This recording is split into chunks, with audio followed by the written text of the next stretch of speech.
கடந்த 7 வருடங்களாக 300க்கும் மேற்பட்ட மாணாக்கர்களின் மருத்துவ கனவை நனவாக்கியுள்ள ஏவியான் எஜுகேஷன் நிறுவனத்தை பற்றி இன்றைய நிகழ்ச்சியில் நேயர்களுக்கு வழங்குகிறோம். இந்நிறுவனத்தினுடைய நிர்வாக இயக்குனர் திரு நெல்சன் பிரான்சிஸ் அவர்கள் இந்நிறுவனத்தை பற்றியும் மருத்துவ கல்வியினை குறித்தும் நேயர்களுக்கு விளக்க இருக்கிறார். வணக்கம் சார். வணக்கம் சார். சார், நீங்க இந்த நிறுவனத்தை நீங்க எப்படி ஸ்டார்ட் பண்ணீங்க? இந்த துறைக்கு வரதுக்கு முக்கிய காரணம் என்ன? இந்த துறைக்கு வரதுக்கு முக்கிய காரணம் என்னன்னா, நானும் ஃபர்ஸ்ட் படிக்க போன MBBS ஸ்டூடெண்ட் தான்.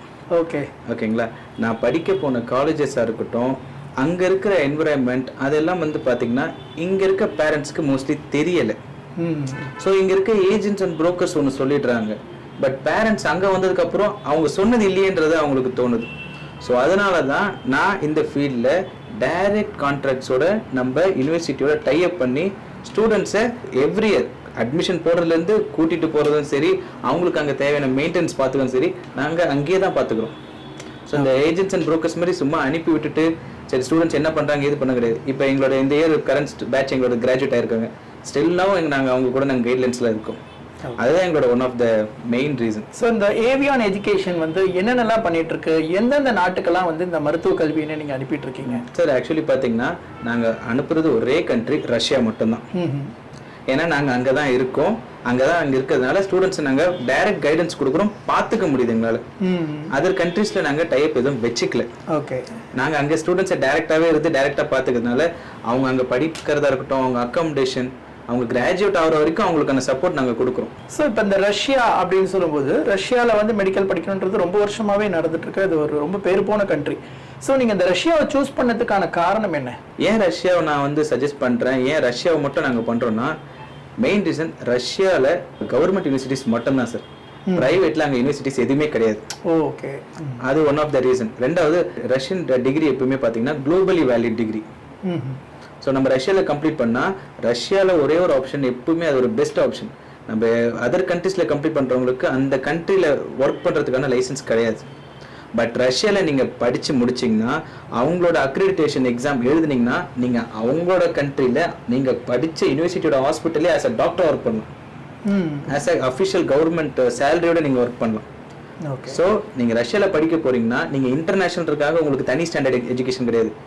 அவங்க ரஷ்யன்ஸ் படிக்கிற அதே ஸ்டாண்டர்ட் எஜுகேஷன் தான், பட் இங்கிலீஷில் படிப்பீங்க. Hi everyone, welcome to Avian International Education.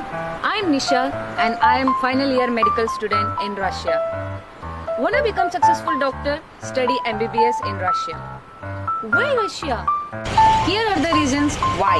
Russia is the world's biggest country and it is economically independent. European standard education and world's top in medical research. Only government universities and with English medium. இப்போ நம்ம இதில் பார்த்தீங்கன்னா இப்போ NEET அப்படின்றது ஒரு விஷயம் இருக்கு. நீட்டில் இவ்வளோ ஸ்கோர் பண்ணியிருந்தா தான் நம்ம மெடிக்கலுக்கு போக முடியும் அப்படின்ற இதெல்லாம் இருக்கு. ஸோ இப்போ அங்கே வந்து நம்ம MBBS படிக்கணும்னா எலிஜிபிலிட்டி என்ன? பேசிக் எலிஜிபிலிட்டி பார்த்தீங்கன்னா சார் 12th மார்க் பேஸில் தான் உங்களுக்கு அட்மிஷன். ஓகே. நீட் எலிஜிபிலிட்டி வேணும், ஜஸ்ட் பாஸ் ஆயிருக்கணும். இந்த வருஷம் பார்த்தீங்கன்னா 113 மார்க் எடுத்திருந்தா போதும், அப்ராட்ல படிக்கலாம். ஏன் இது நம்ம நீட் எலிஜிபிலிட்டி வேணும்னு சொல்றோம்னா, அது ஃபாரின்ல படிக்கிற அவங்களுக்கு இல்லை. பட் ஃபாரின்ல கம்ப்ளீட் பண்ணிட்டு இங்க ரிட்டர்ன் வரும்போது இப்போ FMG கிடையாது, நெக்ஸ்ட் எக்ஸாம் வருது. ஸோ நெக்ஸ்ட் எக்ஸாம் அப்பியர் ஆகணும்னா நீட் கம்ப்ளீட் ஆயிருந்தா தான் அவங்க அப்பியர் ஆக முடியும். ஸோ நீட் எழுதாம போய் படிக்கிறாங்கன்னா அவங்க இந்தியாவில் வந்து ஒர்க் பண்ண முடியாது சார். அவங்க அங்கே ஃபாரின் கண்ட்ரீஸ்ல ஒர்க் பண்ணிக்கலாம், ரஷ்யாலையும் ஒர்க் பண்ணிக்கலாம். இதுதான் விஷயம். ஓகே. அது என்ன எக்ஸாம் அது நெக்ஸ்ட் அப்படின்றது? அது வந்து பாத்தீங்கன்னா சார், இப்போ FMG ஃபர்ஸ்ட் ஒரு எக்ஸாம் இருந்துச்சு, ஃபாரின் மெடிக்கல் என்ட்ரன்ஸ் எக்ஸாம். அது எப்படின்னா ஃபாரின்ல படிக்கிறவங்களுக்கு மட்டும் அந்த எக்ஸாம் இருந்துச்சு. இப்போ நெக்ஸ்ட் ஒரு எக்ஸாம் கவர்மெண்ட் கொண்டு வந்துட்டாங்க. அது எப்படின்னா காமன், ஃபாரின்ல படிச்சாலும் சரி நாங்க இந்தியால படிச்சாலும் சரி ரெண்டு பேருமே அந்த எக்ஸாம் கொடுத்தாதான் அவங்க டாக்டரா எங்க பிராக்டிஸ் பண்ண முடியும். ஸோ எல்லாருக்குமே அந்த நெக்ஸ்ட் எக்ஸாம்ன்றது காமன் ஆயிடுச்சு. Hey NEETies, என்னங்க உங்க ஃபுல் டைமும் நீட் எக்ஸாம் ப்ரிப்பரேஷனுக்காகவே ஸ்பெண்ட் பண்ணி கஷ்டப்பட்டு ஹார்ட் ஒர்க் பண்ணியும் நீங்க எதிர்பார்த்த ரிசல்ட் வராம இருக்கா? அண்ட் நீங்க எதிர்பார்த்த காலேஜ்லயும் உங்களுக்கு இந்தியால சீட் கிடைக்காம இருக்கா? உங்க கஷ்டத்தை போக்க நாங்க இருக்கோம். ஆமாங்க, ஏவியான் எஜுகேஷன்ல நாங்க உங்களுக்கு ரஷ்யால இருக்கிற டாப் யூனிவர்சிட்டிஸ்ல சீட் வாங்கி தருவோம். அதுக்கு நீங்க பண்ண வேண்டியது ஒரே ஒரு விஷயம் தான். அது என்னன்னு கேக்குறீங்களா? ஏவியான் எஜுகேஷனுக்கு கால் பண்ணுங்க, உங்க டாக்டர் கனவை நிஜமாக்கிக்கோங்க. அப்ராக்சிமேட்டா ஒருத்தர் ஒரு மெடிக்கல் எக்ஸாம் ஒரு டாக்டர் ஆகி இங்க ரஷ்யால முடிச்சுட்டு வரணும்னா எவ்வளவு செலவாகுது? அப்ராக்சிமேட்டாக பார்த்தீங்கன்னா சார், நம்ம லாஸ்ட் கிராஜுவேட் ஒரு ஸ்டூடெண்ட்டுக்கு பட்ஜெட் போட்டிருந்தோம். அவர் படித்த காலேஜோட ஃபீஸ் அண்ட் ஹாஸ்டல் ஃபீஸ் பார்த்தீங்கன்னா அரௌண்ட் 21,50,000 அவருக்கு இருந்துச்சு 6 years. அது போக அவரோட செலவுகள் எல்லாம் பண்ணி பிடிக்கும்போது பார்த்தீங்கன்னா அரௌண்ட் ஒரு 29 lakhs கிட்ட வந்துருச்சு. அது என்னென்ன இன்க்ளூட் ஆயிருக்குன்னா அவரோட மந்த்லி எக்ஸ்பென்சஸ், அவரோட அக்கமடேஷன், ஃப்ளைட் டிக்கெட் இயர்லி வந்துட்டு போகிறது, இது எல்லாமே சேர்த்து நாங்கள் போட்ட பட்ஜெட் ஸ்கேல் இது அரௌண்ட் 29 lakhs கிட்ட வந்துச்சு அவர் 6 years கம்ப்ளீட் பண்ணிட்டு வரும்போது. இதோட கம்மி பட்ஜெட்டில் பண்ணுறவங்க பசங்களும் இருக்காங்க. இதே ஒரு சில காலேஜஸ் பார்த்தீங்கன்னா சார், இப்போ 3,50,000 ஃபீஸ்ல இருந்து 4 lakhs வரைக்கும் ஃபீஸ் இருக்கு. அந்த காலேஜ் படிக்கும்போது அவங்களுக்கு 35 lakhs to 40 lakhs வரைக்கும் போகும் டோட்டலாக கம்ப்ளீட் பண்ணும்போது அவங்களோட எக்ஸ்பென்சஸும் சேர்த்து. இப்போ ரஷ்யாவில் நீங்க டைப் வச்சிருக்கிற யூனிவர்சிட்டிஸ் மொத்தம் எத்தனை, அதை எங்கெங்கெல்லாம் இருக்குது ரஷ்யாவில் மெயினாக பார்த்தீங்கன்னா சார், நம்ம மெயின் டைப்ல இருக்க யூனிவர்சிட்டிஸ் பார்த்தீங்கன்னா கிரைமியா ஃபெடரல், அப்புறம் உலியானஸ்க் ஸ்டேட் மெடிக்கல் யூனிவர்சிட்டி, அப்புறம் ஸ்டாவரோபோல், யூரல், இந்த மாதிரி ஒரு 7 யூனிவர்சிட்டிஸ் இருக்கு சார். நம்ம ஒர்க் பண்ற யூனிவர்சிட்டிஸ் எல்லாமே 6 years இங்கிலீஷ் மீடியம். இப்ப 3 years இங்கிலீஷ் மீடியம்ல படிச்சா வேலிட் இல்லையான்னு கேட்பாங்க. கிடையாது, அங்க படிச்சாலும் அவங்க டாக்டர் ஆகலாம். ஏன்னா அந்த 3 years இங்கிலீஷ் மீடியம் இருக்க காலேஜும் நேஷனல் மெடிக்கல் கவுன்சில் லிஸ்ட்ல இருக்குது இந்தியாவோடதுல. இப்போ ஃபர்ஸ்ட் 3 years தான் சார் மெயினா தியரிட்டிக்கல் பார்ட். 4, 5, 6 எல்லாமே அவங்களுக்கு மோஸ்ட்லி ப்ராக்டிகல் பார்ட். அவங்களோட கிளாஸஸ் எல்லாமே ஹாஸ்பிட்டல்ஸ்ல இருக்கும். அதிகபட்சம் கம்யூனிகேஷன்ஸ் அவங்க பேஷண்ட்ஸோட இருக்கும், இன்டராக்ஷன்ல இருப்பாங்க. அதனால 3 years இங்கிலீஷ் மீடியம் எடுத்துட்டு 3 years ரஷ்யன் மீடியம்ல படிக்கிற ஸ்டூடெண்ட்ஸ் இருக்காங்க. ஸோ இப்போ கடந்த ஒரு 7 வருடங்களா நீங்க எவ்வளவு மாணாக்கர்களை இங்க அனுப்பியிருக்கீங்க? அவங்களுடைய அந்த ஃபர்ஸ்ட் செட் அப்படின்றதெல்லாம் எப்போ வெளியே வராங்க? இப்போ இந்த current year first set complete பண்ணிட்டு வந்துட்டாங்க சார். இப்போ அடுத்த செட் நெக்ஸ்ட் இயர் வராங்க. நம்ம ஆஃபீஸ்க்கு முன்னாடி ஃப்ரீலான்சிங்கா இருந்தவங்க முடிச்சுட்டு டாக்டர் ஒர்க் பண்ணிட்டு இருக்காங்க. இந்த முதல் முறையா என்ட்ரி ரஷ்யாக்குள்ள போற மாணவர்களுக்கு ஒரு ப்ராப்ளம் என்னன்னா லாங்குவேஜ். அங்க இருக்க ரஷ்யன்ஸ் எல்லாருக்குமே இங்கிலீஷ் தெரியாது, பட் தெரிஞ்சவங்க லிமிட்டா தான் பேசுவாங்க. பட் ஆனா யூனிவர்சிட்டிக்குள்ள பாத்தீங்கன்னா எல்லா ஸ்டாஃப்ஸ்ல இருந்து எல்லாருமே இங்கிலீஷ் பேசுறவங்க தான் இருப்பாங்க. ஸோ ஃபர்ஸ்ட் போறவங்களுக்கு எங்க போறது, எந்த கடைக்கு போறது, என்ன வாங்குறதுன்னு தெரியாம இருக்கும். அந்த பயம் வேண்டாம். ஏன்னா நம்மளோட ஆல்ரெடி அங்க படிச்சுட்டு இருக்க சீனியர் ஸ்டூடெண்ட்ஸ் அவங்களுக்கு கைடன்ஸ் கூட இருக்காங்க. ஸோ அதனால போக போக ஒரு 3 மாசம் 4 மாசத்துல அவங்க இந்த பேசிக் ரஷ்யன்ஸை கத்துப்பாங்க. ஒரு 1 yearக்கு அப்புறம் பாத்தீங்கன்னா அவங்க ரஷ்யன்ஸ் கிட்டே பேசுவாங்க. இப்ப ரஷ்யா அப்படின்னு பார்க்கும்போதே உடனே இப்ப பாத்துட்டு இருக்கவங்க ரஷ்யாலயா அனுப்பணுமா, வார் நடக்குதே அப்படின்ற ஒரு ஃபீல் இருக்கும். நம்மளுடைய யூனிவர்சிட்டிக்கும் அந்த வார் ஜோன் இதுக்கெல்லாம் எப்படி, எவ்வளவு டிஸ்டன்சஸ், சேஃப்டி எப்படி இருக்காங்க? Good question sir. ரஷ்யால வார் நடக்கிறது உண்மைதான், ஆனா ரஷ்யாக்குள்ள வார் நடக்கல. ரஷ்யாவுக்கும் யுக்ரைனுக்கும் வார் நடக்குது. ஒரு 2 years பேக் பாத்தீங்கன்னா கொஞ்சம் ஹெவியா இருந்துச்சு. பட் ஆனா ரஷ்யாக்குள்ள எந்த அட்டாக்ஸும் கிடையாது. ரஷ்யன் ஆர்மி யுக்ரைன்ல ஃபைட் பண்ணாங்க. ஸோ இப்போ ரீசெண்டா இந்த ட்ரம்ப் எலெக்ஷன்ஸ்க்கு அப்புறம் இப்போ ரொம்ப குவைட்டா போயிட்டு இருக்கு. ஓகே, இன் கேஸ் வார் நடக்க போகுது, சிச்சுவேஷன் சீரியஸா இருந்துச்சுன்னா கவர்மெண்ட் ஸ்ட்ரைட்டா நமக்கு எம்பசிக்கு இன்ஃபார்ம் பண்ணிடுவாங்க, ஸ்டூடெண்ட்ஸ் யாரும் படிக்க வர வேண்டாம்ட்டு. சேஃப் ஜோன் இருக்கிறதுனால தான் லாஸ்ட் 3 years ஸ்டூடெண்ட்ஸ் போயிட்டு இருக்காங்க. அந்த வார் பேஸ்டான ஒரு பயம் பேரண்ட்ஸுக்கு இருக்கவே வேண்டாம். ஏன்னா அட்டாக் எதுவுமே ரஷ்யாக்குள்ள கிடையாது. அண்ட் சேஃப்டி வைஸ் பாத்தீங்கன்னா சார், ரஷ்யா ஒரு கம்யூனிஸ்ட் கண்ட்ரி. அங்க பொண்ணுங்க 3 மணிக்கு கூட நம்ம கேர்ள்ஸ் வெளியே நடந்து போகலாம் தைரியமா. அங்க ரேகிங், இந்த மொலஸ்டேஷன், இந்த மாதிரிலாம் எதுவுமே பண்ண முடியாது சார். ரொம்ப சிவியர் ஆக்ஷன் எடுப்பாங்க. அண்ட் இந்தியன்ஸ்னா அவங்களுக்கு ஒரு தனி ரெஸ்பெக்ட். ஹலோ, என்னடி நீட் ரிசல்ட்லாம் வந்துருச்சு, ஸ்கோர் என்ன, டாக்டர் ஆயிடுவியா? நீட்ல பாஸ் ஆயிட்டேன், ஆனா இந்த மார்க்குக்கு இந்தியாவில் சீட் கிடைக்காது. ஏன்? இந்த மார்க்குக்கு இந்தியாவில் டாக்டர் ஆகணானே தெரில. இவ்வளோதான் உன் பிரச்சனையா? நீ இந்தியாவில் சீட் தேடி டைம் வேஸ்ட் பண்ணுறதுக்கு நீ ரஷ்யாவில் டாக்டரே ஆயிருக்கலாம். அது எப்படின்னு நான் சொல்கிறேன். ரஷ்யாவில் டாப் நாச் யூனிவர்சிட்டிஸ், அதுவும் அஃபோர்டபுள் ப்ரைஸில் ஃபுல் இங்கிலீஷ் மீடியம் டீச்சிங்கோட இருக்குது. ரஷ்யாவோட MBBS டிகிரி குளோபலி வேலிட். அது மட்டும் இல்லை, அங்கே என்ட்ரன்ஸ் எக்ஸாம் கிடையாது, டொனேஷன் கிடையாது. ஏன்னா அங்கே எல்லாமே கவர்மெண்ட் யூனிவர்சிட்டிஸ் மட்டும்தான். எல்லாம் ஓகே, ஆனால் இதுக்கு எல்லாம் நிறைய ப்ராசஸ் இருக்குமே. அதுக்கு தானே ஏவியான் எஜுகேஷன் இருக்காங்க. அட்மிஷன், விசா, ஃப்ளைட் டிக்கெட்ஸ்னு A to Z அவங்களே எல்லாம் பார்த்துப்பாங்க. நீங்கள் படித்தா மட்டும் போதும். நீங்களும் உடனே ஏவியான் எஜுகேஷன் கால் பண்ணுங்க, உங்கள் அட்மிஷன்ஸை புக் பண்ணுங்க. நீங்க உங்களுடைய ரோல் அங்க என்ன, உங்களுடைய ஆபீஸ் அங்க இருக்கு அப்படின்னு நீங்க சொன்னீங்க. ஸ்டூடெண்ட்ஸ்க்காகவே அங்க இருக்கீங்களா, எப்படி, அதை பத்தி கொஞ்சம் சொல்லுங்க. நம்மளோட ரோல் என்னன்னு பாத்தீங்கன்னா, இப்ப ஸ்டூடெண்ட்ஸ்க்கு இங்க அட்மிஷன் போடுறதோட அவங்களை இங்க இருந்து கூட்டிட்டு போயிட்டு அவங்களுக்கு அகாமடேஷன் செட் பண்றது வரைக்கும் நம்ம தான். இது முடிச்சதுக்கு அப்புறமா நாங்க ரஷ்யால தான் இருக்கோம்.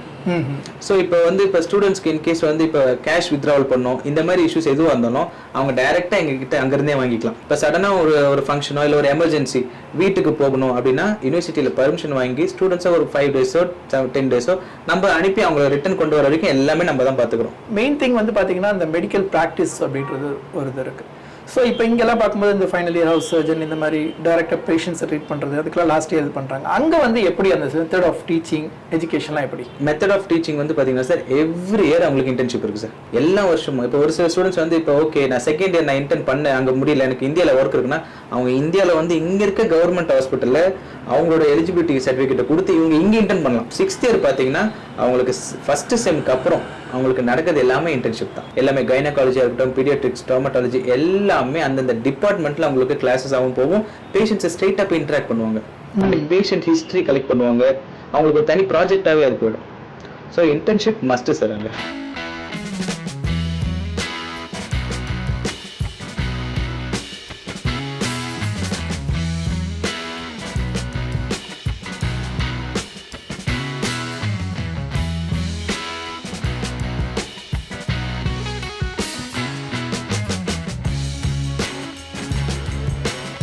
இப்போ நம்ம நாட்டில் வந்து ஒரு எண்ணம் ஒரு நீட் மார்க் எடுத்திருந்தாங்கன்னா கவர்மெண்ட் காலேஜஸ்க்கு போக முடியும். கவர்மெண்ட் காலேஜஸ்க்கு போக முடியும்னா அபவ் 680க்கு மேலே எடுக்கணும். காம்படிஷன்ஸ் ரொம்ப ஹெவி சார். ஏன்னா இந்த வாட்டி பார்த்தீங்கன்னா ஒரு 1.5 லட்சம் சீட்டு தான் இருக்கு, ஆனால் 25 லட்சம் பேர் அப்பியர் ஆயிருக்காங்க.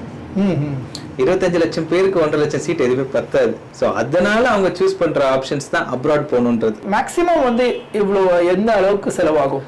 மேக்ஸிமம் நீங்க பாத்தீங்கன்னா சார் எவ்வளவு நம்ம ஓவர் எக்ஸ்பென்சஸாவே செலவு பண்ணா கூட ஒரு 35 lakhs மேல போகாங்க, எதுவுமே கிடையாது. இதுல என்ன ஒரு மைனஸ் நடக்குதுன்னா இந்த ஏஜென்ட்ஸ் அண்ட் புரோக்கர்ஸ் பண்றது ஃபீஸை கம்மியா சொல்லிடுறாங்க. படிச்சு முடிக்கிறதுக்கு 10 லட்சம் போதும், 15 லட்சம் போதும், அப்படிலாம் கிடையாது சார். உங்களுக்கு காலேஜுக்கு என்ன ஃபீஸ்ன்றது எவ்வளவு நீங்க தெரிஞ்சுக்கணும்னா அந்த யூனிவர்சிட்டியோட அஃபிஷியல் வெப்சைட்ல தெளிவா போட்டிருப்பாங்க. ஒரு வருஷத்துக்கு இவ்வளவு college tuition fees, hostel fees எவ்வளவுன்றது அவங்க தெளிவா போட்டிருப்பாங்க. இந்த நாலேஜ் தெரியாத பேரண்ட்ஸ் கிட்ட என்ன பண்ணிடுறாங்க, ஏஜென்ட்ஸ் என்ன சொல்றாங்க, நீங்க மொத்தம் 15 லட்சம் கட்டினா போதும், நீங்க படிச்சிடலாம் முடிச்சிடலாம் சொல்லுவாங்க. அப்படி கிடையாது sir. Minimum fees starts from 3 லட்ச ரூபாயில இருந்து ஸ்டார்ட் ஆகுது சார். ஓகே, 3 லட்ச ரூபாய் நீங்க கணக்கு போட்டாலுமே படிச்சு முடிக்கிறதுக்கு 18 லட்ச ரூபாய் ஆகுது. ஸோ இந்த மாதிரி இப்போ ஒரு மருத்துவ கல்வி பார்த்துட்டு இருக்கிற நேயர்கள் வந்து படிக்கணும்னு ஆசைப்படுறாங்க அப்படின்னும் போது அவங்களுக்கு ஏதாவது பேங்க் லோன் இதெல்லாம் ஏதாவது ஏற்பாடு பண்ணி தர முடியுமா? பேங்க் லோன் பொறுத்த வரைக்கும் பார்த்தீங்கன்னா ப்ராப்பர்ட்டி பேஸ்ட் லோன் ஒன்று இருக்கு, ஜஸ்ட் ஜென்ரல் எஜுகேஷன் லோன் ஒன்று இருக்கு. இந்த ஜென்ரல் எஜுகேஷன் லோன்னா அவங்களுக்கு எந்த ஒரு டாக்குமெண்ட்ஸும் இல்லை, ப்ராப்பர்ட்டி எதுவுமே இல்லைன்னா அவங்களோட ஸ்டூடெண்ட் எலிஜிபிலிட்டி அவங்களோட கெப்பாசிட்டியை பார்த்து அப் டு 7 lakhs வந்து 8 lakhs வரைக்கும் கொடுப்பாங்க. சரி, இதே வந்து உங்ககிட்ட ஒரு ப்ராப்பர்ட்டி ஷூரிட்டிக்கு இருக்குன்னா உங்களோட ஃபீஸ் எவ்வளவோ அந்த லேண்டோட ஒர்த் எவ்வளவோ அதுக்கேற்ற அமௌண்ட்டை உங்களுக்கு எஜுகேஷன் லோனா சாங்ஷன் பண்ணி கொடுப்பாங்க. நீங்க படிக்கிற மொத்த ஃபீஸுக்குமே பேங்க் வந்து ப்ராப்பர்ட்டி எதுவும் இல்லாமல் லோன் கொடுக்க மாட்டாங்க. மினிமம் லோன்னா 7 to 8 lakhs கொடுப்பாங்க, எந்த டாக்குமெண்ட்ஸே இல்லைன்னா. ஸோ அதே ப்ராப்பர்ட்டி இருந்துச்சுன்னா உங்களோட டோட்டல் 6 years நீங்க லோன் வாங்கிக்கலாம். அது நீங்க படிச்சு முடிச்சுட்டு வந்து நீங்க கட்டிக்கலாம். ஹாய், உங்களுக்கான டாக்டர் ஆகணுமா? உங்களோட நீட் ஸ்கோர் ரொம்ப கம்மியா? கவலைப்படாதீங்க. ஏஜென்ட்ஸ் இல்லாம, புரோக்கர்ஸ் இல்லாம, டொனேஷன் இல்லாம டேரக்டா அப்ராட்லயே எம்பிபிஎஸ் படிக்கணும். எது கண்ட்ரியில் எம்பிபிஎஸ் படிக்கிறோம் உங்களுக்கு கன்ஃபியூஷனாக இருக்கா? Don't worry, Russia's the best option. அங்கே எந்த யூனிவர்சிட்டி சூஸ் பண்ணுறதுன்னு உங்களுக்கு தெரியும். ரஷ்யாவில் படிக்க எவ்வளோ பட்ஜெட் ஆகணும்னு உங்களுக்கு டவுட்ஸ் இருக்கா? இந்த மாதிரி எந்த டவுட்ஸ் இருந்தாலும் கவலையை விடுவாங்க. ஃபுல் சப்போர்ட் அண்ட் கைடன்ஸ் பண்ணதாக இருக்காங்க ஏவியான் இன்டர்நேஷ்னல் எஜுகேஷன். ஸோ இப்போ இந்த பேமெண்ட் டேர்ம்ஸ் இருக்கு இல்லையா, இப்போ 25-2 லட்சமோ 20-30 லட்சமோ அது வந்து மொத்தமாக அவங்க கட்டணுமா இல்லை அதாவது டைம் பீரியட் இருக்குங்களா? கிடையாது சார், மொத்தமாக கட்டவே கூடாது. ரூல் நம்பர் 1, ஃபர்ஸ்ட் இயர் முதல் கொண்டு காலேஜ் ஸ்டூடெண்டோட ஃபீஸை ஸ்டூடெண்ட் தான் போய் கட்டணும். இப்போ நாங்கள் அவங்களுக்கு கைட்லைன்ஸ் கொடுக்கலாம், எல்லாமே பண்ணலாம், பட் நாங்கள் வாங்கக்கூடாது, அது ரூல்ஸ் கிடையாது. இப்போ ஒரு சில இடத்துல நடக்குது, 6 வருஷத்துக்கு மொத்தமாக ஃபீஸ் கட்டிடுங்க நாங்கள் கட்டிக்கணும், அப்படி பண்ணவே கூடாது, ரூல்ஸ் கிடையாது சார். ஃபர்ஸ்ட் இயர்லேருந்தே ஸ்டூடெண்டோட ஃபீஸை ஸ்டூடெண்ட் தான் கட்டுவாங்க, அதுக்கப்புறம் வருஷம் அவங்க தான் கட்டிப்பாங்க. ஏன்னா இப்போ ஃபர்ஸ்ட் இயர் படிக்கிறாங்க பசங்க, இப்போ இன்கேஸ் செகண்ட் இயர் அவங்க ப்ராப்ளம் எக்ஸாம் ஃபெயில் ஆயிட்டாங்க, எக்ஸ்பெல் பண்றாங்கன்னா அவங்க 6 வருஷத்துக்கு ஃபீஸ் வாங்கி தான் இந்த மொத்த காசையும் ரிட்டர்ன் பண்ணணும். நீங்க 1 இயருக்கு ஃபீஸ் கட்டிருந்தீங்கன்னா நீங்க பாதியில் வந்துட்டீங்கன்னா அந்த பேலன்ஸ் ஃபீஸ் கவர்மெண்ட் கொடுத்துருவாங்க கையில். அதை வச்சுக்கவே மாட்டாங்க. எல்லாம் ஸ்டூடெண்ட்டுக்கும் காலேஜுக்கும் தான் கான்ட்ராக்டே இருக்கும். தமிழ்நாட்டில் இருக்கிற தனியார் பல்கலைக்கழகத்தில் ஒரு மருத்துவம் படிக்கிறாங்க, அதே நேரத்தில் இன்னொரு மாணாக்கர் வந்து ரஷ்யாவில் மெடிக்கல் படிக்கிறார். ரெண்டுத்துக்கும் ஒரு டிஃபரன்சஸ்னா எதெல்லாம் நீங்கள் சொல்லுவீங்க? இப்போ ரஷ்யாவில் ஒருத்தவங்க படிக்கிறாங்கன்னா அவங்க யூரோப்பியன் ஸ்டாண்டர்டில் படிக்கிறாங்க, இப்போ நம்ம இந்தியாவில் படிக்கிறாங்கன்னா ஏஷியன் ஸ்டாண்டர்டில் படிக்கிறாங்க. பட் ஆனால் மெடிக்கல் ஒன்று தான். ஆனா இதுக்கு ஆகுற செலவும் அதுக்கு ஆகுற செலவும் வேற. இப்ப அங்க வருஷத்துக்கு ஒரு 3.5 லட்சம் ஆகுதுன்னா இங்க வருஷத்துக்கு 25 லட்சம் ஆகுது ஒரு வருஷத்துக்கு. ரீசெண்டா வேற ஹைக் போட்டிருக்காங்க. ஆமா, ரொம்ப அதிகமா இருக்கு. இப்ப இதே 2 பேருக்கும் இப்போ ஒரு காமனான ஒரு விஷயம் வந்துருச்சு. நீங்க ஃபாரின்ல படிச்சாலும் சரி, இந்தியால படிச்சாலும் சரி, 2 பேருக்குமே காமன் இப்ப எக்ஸாம் வந்துருச்சு நெக்ஸ்ட். சோ அதனால இங்க அதிகமா செலவு பண்ணி படிக்க முடியாத மாணவர்கள் வெளிநாட்டுல போய் படிக்கிறாங்க. ஸோ ஃபாரின் எஜுகேஷன் இப்போ சூஸ் பண்ணிட்டாங்க. ரஷ்யா, அதர் கண்ட்ரிஸ், இதுல என்னென்ன டிஃபரன்சஸ் இருக்கு? ரஷ்யா அதர் கண்ட்ரிஸ்ன்னு பார்த்தீங்கன்னா நம்ம வந்து யூகே, யூஎஸ், கனடா, ஆஸ்திரேலியா இதோட கம்பேர் பண்ணுவோம்னா, நாங்கள் ரஷ்யாக்குள்ள ஒர்க் பண்ணுறதுக்கு காரணம் என்னன்னா, இப்போ நிறைய அதர் கண்ட்ரிஸும் பண்ணுறாங்க. Kyrgyzstan, Uzbekistan, Tajikistan, Armenia, Georgia, Belarus, ஒரு 15 கண்ட்ரிஸ் பண்ணுறாங்க. இந்த 15 கண்ட்ரிஸும் ரஷ்யாவிலேருந்து செப்பரேட் ஆன சின்ன சின்ன கண்ட்ரிஸ். ஓகே. எஜுகேஷன் வேல்யூன்னு வரும்போது கண்ட்ரி வைஸ் ஸ்டாண்டர்ட் வேல்யூ ரஷ்யாவுக்கு கீழே தான் இவங்க எல்லாம் வராங்க. பட் கிர்கிஸ்தான்ல படிச்ச வேல்யூ இல்லைன்னு கேட்டால் கிடையாது. உஸ்பெகிஸ்தான்ல படிச்சாலும் சரி, கிர்கிஸ்தான் படிச்சாலும் எங்க படிச்சாலும் இங்க வந்து நெக்ஸ்ட் கம்ப்ளீட் பண்ணாதான் வேல்யூ. ஸோ அதனால நாங்க ஒர்க் பண்ற பேஸ் வந்து பாத்தீங்கன்னா based on the education level, standard level. So Russian வரும்போது எக்கனாமிக்கலி இண்டிபெண்டன்ட் கண்ட்ரி. இப்போ நம்ம கோவிட் வந்தப்ப நீங்க பாத்துருக்கலாம். உங்களுக்கு இப்போ நமக்கு வேக்சினேஷன் சொன்னீங்கன்னா கோவேக்சின் தெரியும், கோவிஷீல்டு தெரியும், அதுல டிஃபெக்ட்ஸ் என்ன எவ்வளவு நடந்துச்சுன்னு உங்களுக்கு தெரியும். பட் ரஷ்யாவோட ஸ்புட்னிக் அந்த வேக்சினேஷன் போட்டவங்களுக்கு ரிட்டன் கோவிட் வரல. அது போக மெடிக்கலி ப்ரூவன்ல என்னன்னா வேர்ல்டு ஃபர்ஸ்ட் ஹார்ட் டிரான்ஸ்பிளான்ட் அவங்க தான் பண்ணிருக்காங்க. இப்ப கேன்சருக்கான மெடிசனை இப்ப பாத்திருப்பீங்க நியூஸ்ல, ஃப்ரீயா அவங்க தான் பண்ணி கொடுக்குறாங்க. சோ மெடிசினல் வேல்யூன்னு வரும்போது ரஷ்யா தேர் ஹிஸ்டாரிக்கலி ப்ரூவன். ஓகே. அதனால நாங்க ரஷ்யால நாங்க டைரக்டா அப்படி ஒர்க் பண்ணிட்டு இருக்கோம். எந்த கண்ட்ரில படிச்சாலும் எஃப்எம்ஜி கம்ப்ளீட் பண்ணோம், இல்ல நெக்ஸ்ட் கம்ப்ளீட் பண்ணாதான் டாக்டர்.